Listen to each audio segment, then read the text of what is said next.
go ahead and take your entire exhaust line down, and then we're going to show where exactly. We're going to lay out the new pipes here on the exhaust line to show exactly where we need to cut.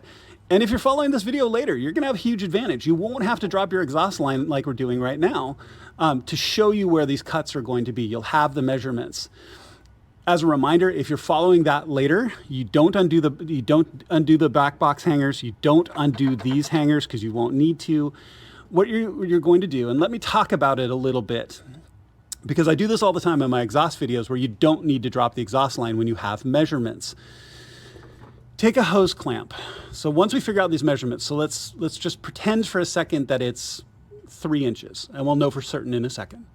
So we'll measure, say, 3 inches off the weld. So here's our weld, here's our 3 inches. Take a hose clamp and put that around the pipe right at where your mark would be. Then use a pencil to mark all the way around using that hose clamp to make a nice straight line. And you do that on both sides with both measurements. When that's done, and I'm a big fan of the tool called a Hackzall. You can do it with a Sawzall, but a Hackzall is shorter and smaller and easier to work. Then you just back your hose clamp off and just cut. Bang, bang, through both sides. That's super simple. Once those are cut, you can undo the top hangers, you can undo those bolts, drop that whole thing and slide this away. It'll be easier and faster than you can skip the step that we're going through right now. So again, when you're following this video later and you have the measurements, skip this first part that I'm showing you.